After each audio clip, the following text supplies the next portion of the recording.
Hello po sa inyong lahat mga ka-crypto. Ako po si Pinoy Crypto Trader at sa video na ito ay pag-uusapan po natin ang tungkol dito sa prediction ni Ginoong Peter Brandt na maaring maabot daw na XRP ang market cap na $502 billion. Ayon po kay Ginoong Brandt, ito po ay base sa isang technical analysis na tinatawag na weekly half-mast flag. Pero ano nga ba ang ibig sabihin nito? At ano po ang epekto nito sa atin bilang mga Pinoy crypto traders or investors ni XRP? Yan po ang ating aalamin sa video na ito, pero bago po tayo magpatuloy ay nais ko lamang po munang bigyang linaw ang aking disclaimer kung saan ang nilalaman po ng video na ito ay hindi po ito isang financial advice. For education and information purposes lamang po ang layunin nito. At ayan, ano nga ba ang weekly half-mast flag na tinutukoy rito ng market veteran na si Ginoong Peter Brandt? Yan, sa technical analysis, ito po ay isang uri ng chart pattern na nagpapakita po ng consolidation o pansamantalang paghinto ng galaw ng presyo bago po magpatuloy sa naunang trend nito. Karaniwan itong nangyayari matapos po ang matinding pagtaas ng presyo.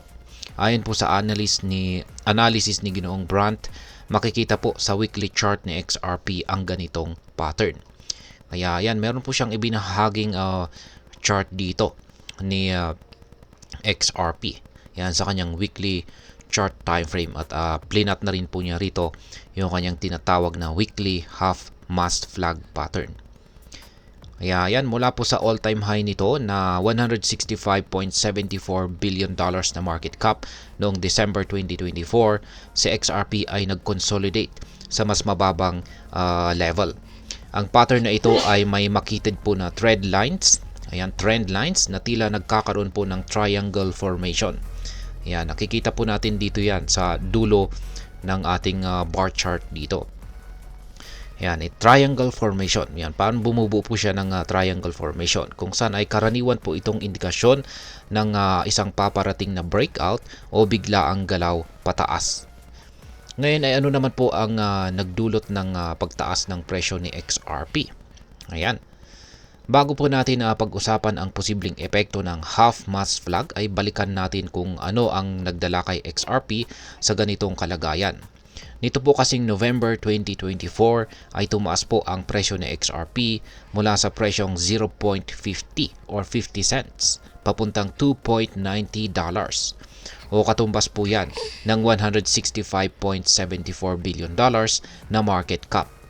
Ang pag-akyat po na ito ay dulot ng muling pagtaas ng interest sa cryptocurrency matapos po ang pagkapanalo ni Donald Trump sa eleksyon. Dahil dito ay marami pong investors ang muling nagkaroon ng kumpiyansa o pagtitiwala kay XRP. Ngunit matapos po ang matinding rally, nagkaroon ito ng consolidation o pansamantalang paghupa ng galaw. At ito yung nagresulta sa pagbuo ng half-mast flag pattern na ito.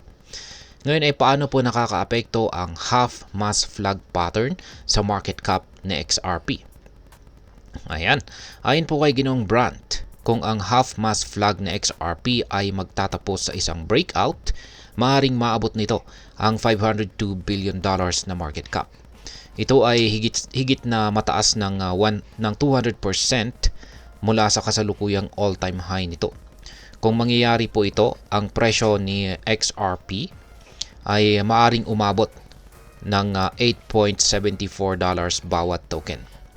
Ang ganito pong pag-akyat ay hindi lamang po magbibigay ng bagong record para kay XRP, kundi maaari rin itong malampasan si Ethereum na kasalukuyang may market cap na $442 billion. Kapag nangyari po ito, magiging ikalawang pinakamalaking cryptocurrency si XRP sa buong mundo, kasunod po ni Bitcoin.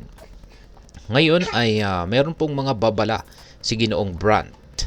Ayan, bagamat optimistic si Ginoong Brandt sa potential ni XRP, nagbigay siya ng babala na ang flag pattern ay dapat na magresulta ng breakout sa loob ng 6 na linggo. Yan po yung kondisyon dito na dapat nating tandaan sa flag pattern na ito. Kailangan daw na makaranas ng breakout sa pattern na ito si XRP sa loob ng 6 na linggo or 6 weeks po yan. Kapag lumampas po dito, maaring mawala ang bisa ng pattern at mag-evolve ito sa ibang uri ng chart pattern na hindi kasing bullish. Ayan. Kapag nabigo kasi ito ay maaring sa ibang paliwanag ay magkakaroon po ng invalidation sa pattern na ito kung hindi po nakaranas ng breakout si XRP sa pattern na ito sa loob ng 6 na linggo. Ang maaari pang mangyari rito ay maaring magbago ang pattern na ito. Yan. At kapag nagbago yung pattern na ito at maaring hindi na raw kasing bullish ang maging impact nito. Kaya yan. Dagdag pa rito ay napansin ni Ginoong Brandt na mababa ang trading volume na XRP sa panahon ng consolidation. Bagamat normal ito sa flag patterns, maaari rin itong maging sinyalis ng mahinang interes mula sa mga traders at saka investors. At ngayon ay ano naman po ang maaring maging epekto nito para sa atin bilang mga Pinoy crypto traders at investors ni XRP. Kung ikaw po ay may holdings na XRP, maaring ito ang tamang panahon upang pag-isipan natin kung ano po ang iyong magiging diskarte. Kaya, ayan, meron po tayong tatlong posibleng maging epekto nito para sa atin. Una ay syempre ang potential na kita. Kung magkatotoo ang prediction ni Ginoong Brandt, ang $502 billion na market cap ay magdadala ng malaking kita para sa mga may holdings ng XRP ngayon.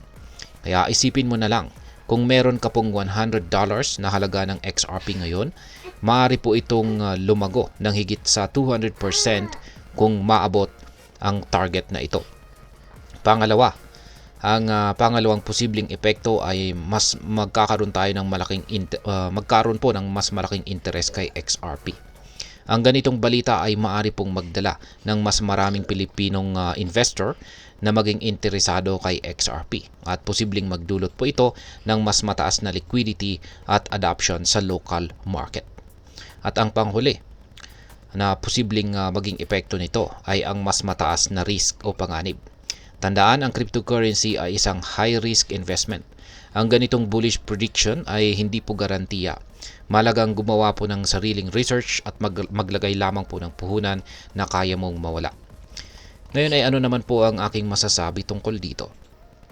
Para sa akin, ang prediction po ni Ginoong Peter Brandt ay isang magandang bagay para sa mga sumusubaybay kay XRP. Pero hindi ito dapat tingnan bilang isang siguradong tagumpay. Ang mga technical patterns tulad po ng half mass flag ay mahalagang tools, pero hindi po ito perpekto.